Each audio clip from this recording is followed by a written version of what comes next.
Okwogera ne Katonda buli ku makya y'ensula ennamu ekulukutira mu bulamu bwaffe ne tufuna amaanyi agatuyamba okuyita mu lunaku lwonna. Funa amaanyi nga tonnafuluma nnyumba yo. Omukwano omulungi basuze otya eyo ate era bali kubanga okedde ku Caribbean TV programu yaffe eno ensulo ey'enkya.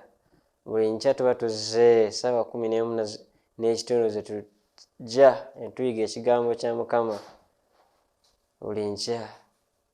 Weewaawo tugenda kubanga tuyiga nate olunaku olwaleero. Obadde wamu naffe wiiki ewedde yonna.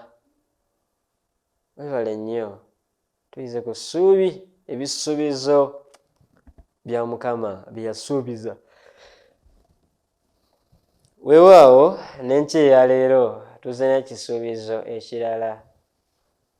Kiyinza okutandika nga kisuubizo naye ky'obamanya buli Mukama ky'ayogera kisuubizo.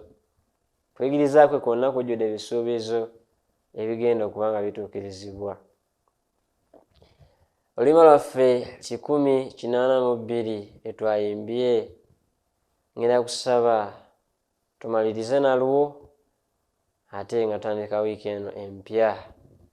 Weewaawo tumala okutendereza n'oluyimba olwo tugenda kuba nga tugenda direct mu kyokiga kyaffe ekyenkya eya leero.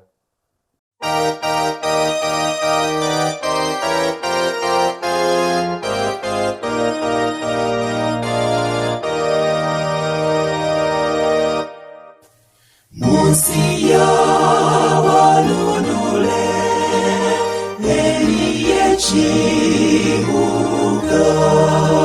Mukama kye yazimba eyo teri kiro. Katonda alirawo ajjawo bisiga teri nadula kufa kuba teri kiro. Emiryango gyalulu mu kibuga ekyo enguudo zonna zaabu eyo teri kiro. Katonda alirawo ajjawo bisiga teri nadula kufa kuba teri kiro. Nzigite zigalwenga mu kibuga ekyo teri kubala myaka eyo teri kiro. Katonda alirawo ajjawo bisiga teri nadula kufa kuba teri kiro.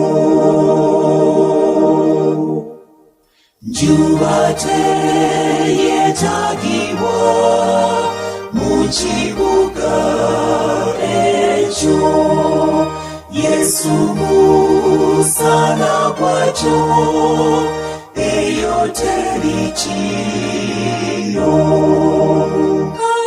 Katonda alirawo ajjawo bisiga teri nadula kufa kuba teri kiro.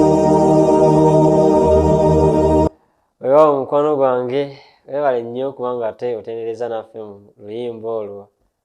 Luyimba ndwagala nnyo. Katonda agenda kusangula amaziga gaffe gonna. Teri nakufa kubanga teri kiro. Ekyokuyiga kyaffe ekyaleero kiriko omutwe ogugamba nti ekyobugagga ekyakisibwa.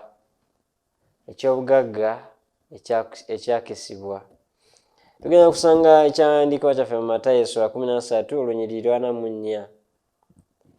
Agamba obwakabaka obw'omu ggulu bufaanana n'ekyobugagga ekyakisibwa mu lusuku.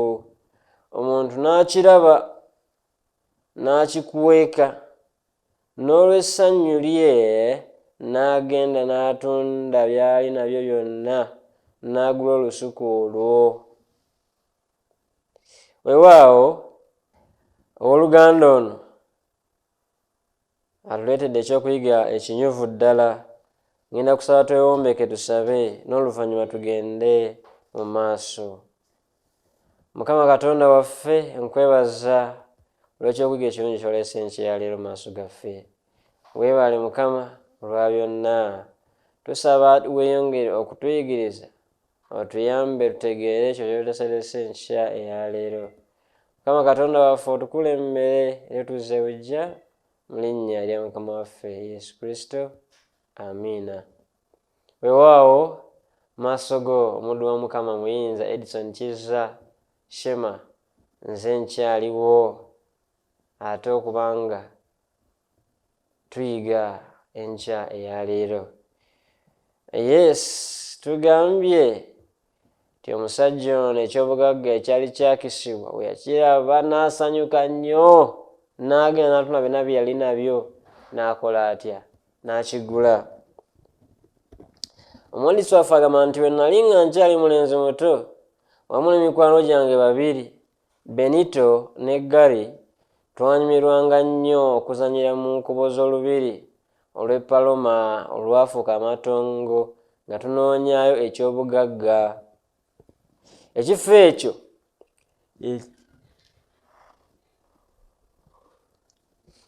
ekyo ekyali kyalekebwawo ng'olaba bifunvu lwali lubiri olukulu ennyo olw'abamu ku Bawalabu mwe baasinziiranga okufuga ekitundu ekyo kyonna okumala ebyasa by'emyaka edda ennyo.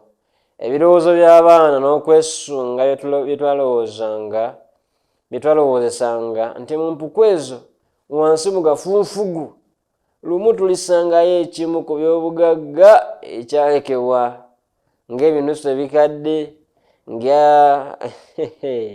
ng'emikuufu n'ebyambalwa mu bulago ko n'ebintu ebirala ebyedda ennyo. Ekyennaku tetulina kye twazuulayo. Omusajja ono atujjukiza ebiseera emitwalemu nga tukyali bato. Simanyi oba nawe wabiyitamu.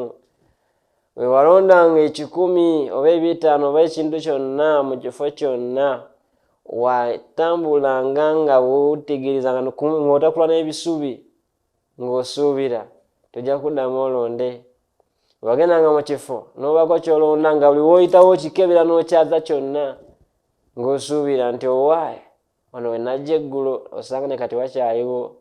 Omusajja ono agambye nti baagenda mu lubiri luno lwafuuka amatongo nga baaza nga bafukulafukula gafunfugu bakebera nga bagamba tuyinza ossangamu ekyobugagga era nga basuubira okwako kye bazuula ekyenjawulo mu matongo ago.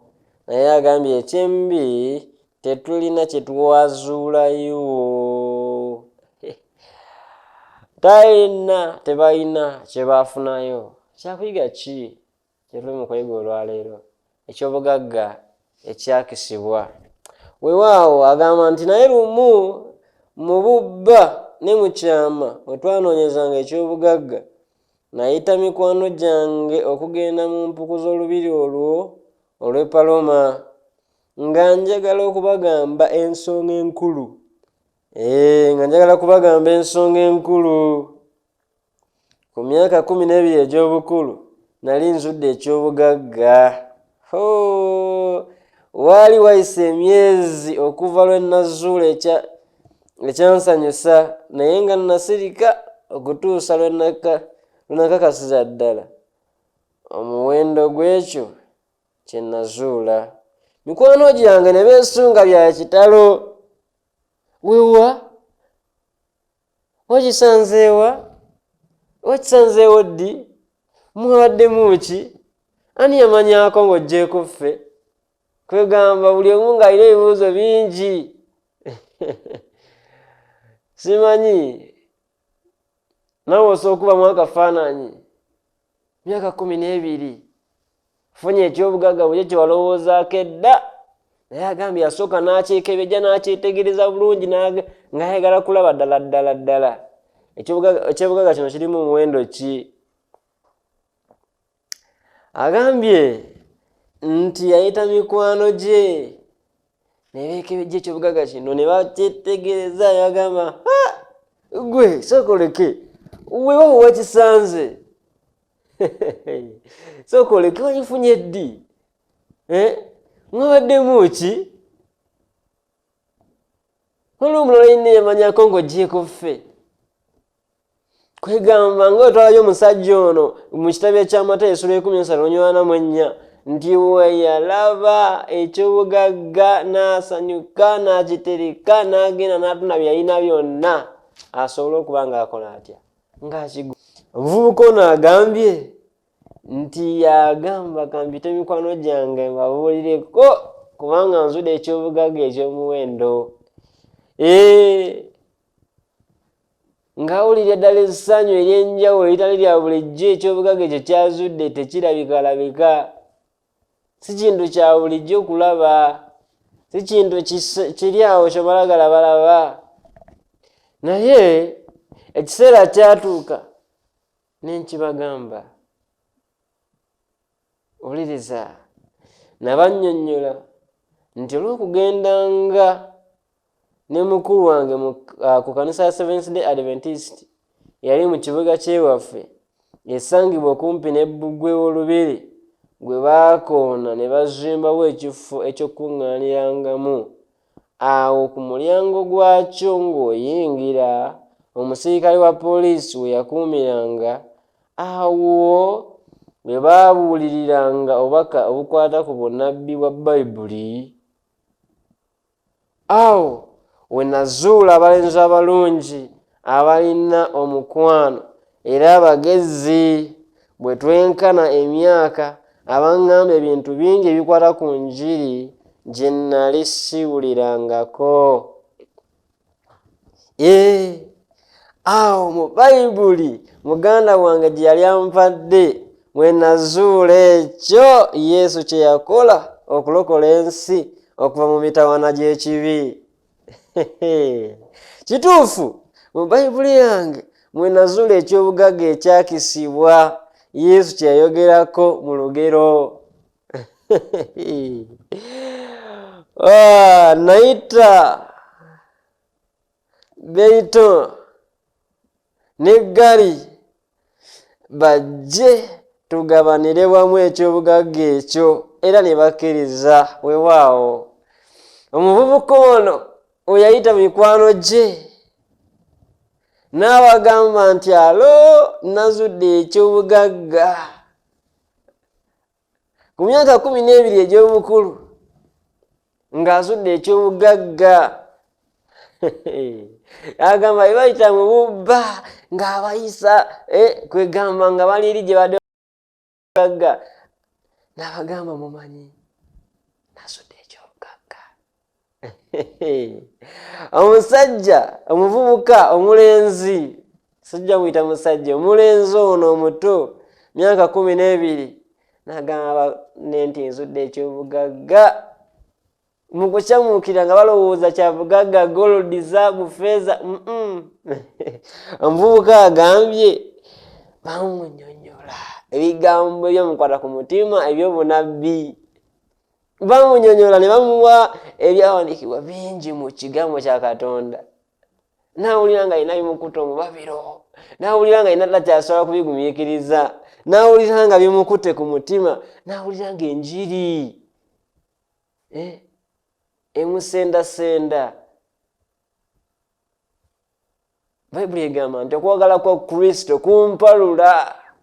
Kwegamba okwagala kuno okwa Kristo kwamuwola, n'awulira nga takyasobola kukyebeera, ng'alina okugabana. Omwami gw'obunabbi agamba no sooner olutegera Kristo, what than the desire is born in you. Tiwofunira ddala okwo okuyayaana okubanga olina okumutegeezaako omulala. Tekikuwa mirembe buli kaseera obulya ekigamba nti genda omugambe baako gw'ogamba. Muganda wange ne mwanyiraze gwe yakkiriza Kristo, alowooza nti yakkiriza Kristo naye nga towulirangako muli mutima kikusindiikiriza kugenda kugabanako na mukwano gwo. Wakkiriza Kristo kika ki? Wakkiriza Kristo wa ngeri kyoyo atasobola na kubanga owulira ekigambako okugabana ne munno. Agamba nti okwagala kwa Kristo kutuwalula, kutuwaliriza. Nga tukyasobola wadde okwebeera, nga tukyasobola wadde okubaako kye tusiikira, nga tuwulira kitusiiwa busiiyi. Ng'omuntu w'olugambo, abantu b'olugambo be bamu ku bantu basinga okunnyumira. Excuse me. Omuntu w'olugambo nga yafunye akantu akamanyaako, abawulira nga kamusiiwa, nga awulira ayagala kagamba munne, awulira buli omu ayagala akamanye, kwegamba bawulira nga tatudde paka ng'akoogedde. Kaakati nno gwe ategedde Kristo, gwe ategedde obubaka buno. Simanyi omaze ebbanga ki ng'omumanyi, simanyi omaze ebbanga ki ng'osisinkanye Kristo, simanyi omaze ebbanga ki ng'oyingidde ekkanisa, simanyi omaze ebbanga ki ng'obatiziddwa, simanyi omaze ebbanga ki ng'oweereza mu bifo eby'enjawulo mu kkanisa. Naye ekibuuzo kiri nti wali owuliddeko okuyaayaana okwo nga kukusindiikiriza ogenda ogebanako ne mukwano gwo. Omuvubuka wuuno agambye nti we yali ng'atambula awali omusirikale waakuumira baawuliranga obubaka obukwata ku bunnabbi obwa Bayibuli. Omuvubuka ono n'agenda n'awuliriza nti bw'amala okuwuliriza n'azuula abalenzi abalungi abaalina omukwano. Ekyo nno kyakusoomooza mukristaayo munnange. Gwe wenna mukristaayo ali awo olina omukwano. Mbuuza gwe omukristaayo, olina omukwano wanki? Olina omukwano? Simanyi naye kirowoozeeko. Olina omukwano ogusendasenda abalala okubanga beegatta ku bukristaayo ku lulwo. Omuvubuka wuuno we yagenda n'awulira obubaka bw'obunabbi kwe kusinkana ate abavubuka abalenzi banne nga balina omukwano. Kino tekiriiko mukulu, tekiriiko muto. How much do you welcome visitors? Are you hospitable enough? Abagenyi bakulaba we bajja balaba omukwano oguli we muli. Buno obubaka kabugende gye muli. Tulina Children for Christ enteekateeka eziteeketeekeddwa. Wiiki ewedde tubadde ne Children for Christ ya Sunrise tugirabye. Tulina Children for Christ eziteeketeekeddwa okutandika ne wiiki eno egenda okujja. Ennaku z'omwezi 3. Naye mukwano nkubuuza ekibuuzo kiikino. Omukwano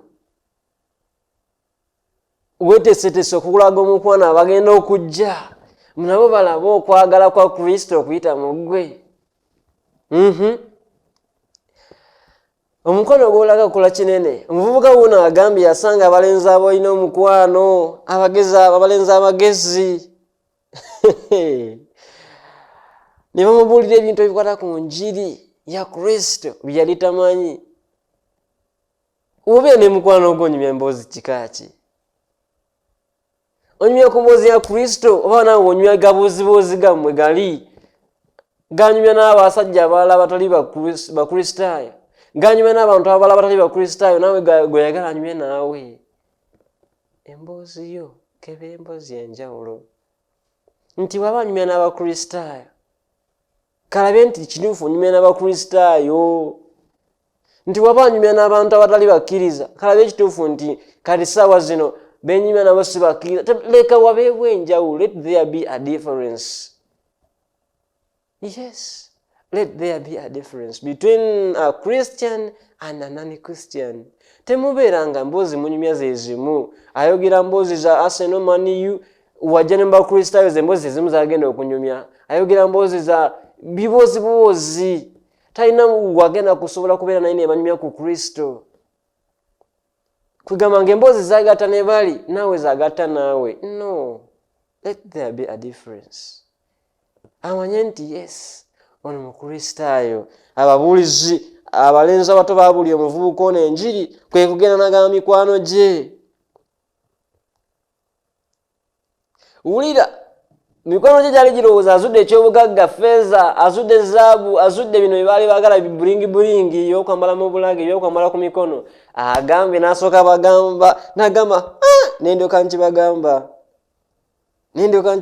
ne ngamba gali ne Bentoni nti bajje bonna tugawanire wamu ekyobugagga ekyo, era ne bakkiriza. Weewaawo Mukama akola ebikulu. Mikwano gye yabayita ne bakkiriza. Mukama agambye eggulo twalabye olunaku lw'ejjo nti Omwoyo Mutukuvu alina engeri gy'akolamu ey'enjawulo. Omwoyo Mutukuvu alina engeri gy'akolamu ey'enjawulo. Takola mu bakulu bokka n'embata, akolamu. Omwoyo Mutukuvu omwetaaga, nange mwetaaga, kubanga yagenda tusobozesa okukola byonna bye tukola. Oluvannyuma twalekeraawo okuzanyiranga mu gafunfugu ag'olubiri, era okuva olwo ne tussaayo omwoyo okuzuula, okunoonyereza era n'okuyiga ekyobugagga ekitakaddiwa eky'obwakabaka bwa Katonda. Singa obadde onsembere nandigambye nti kuba amiina, naye gikubire awooli. Mukama akola ebyamaanyi, akola ebikulu. Nziramu ogwokubiri, tulina gospel rally wano ku 3ABN TV. Tandikanga n'okuza omwezi 29 okutuukiza ddala ng'ennaku z'omwezi 2 Desemba, kubuulira njiri ya Mukama waffe. Tulina Children for Christ otuleka ennaku z'omwezi nga 3, bbanga eryo lyonna lya kubuulira njiri ya Mukama waffe. Naawe funayo omuntu Mukama gwagenda okukukozesa okubanga yeggwe aleese omuntu oyo okuwulira ebigambo bye. Funayo omuntu oyo Mukama gwagenda okubanga ayita mu ggwe okubanga afuna obwakabaka. Naawe baako gw'oyita omuleete. Oyinza okuba tomanyi kubuulira, naye mukoleko omukwano, omusembeza awulire obubaka buno bubuulirwa. Oyinza okumanyi mukwano gwo yaneetaza obubaka buno talina TV, muyisembeze awulire ku bubaka ku TV yo. Oyinza okuba olina simu, musembeze awulireko wamu naawe.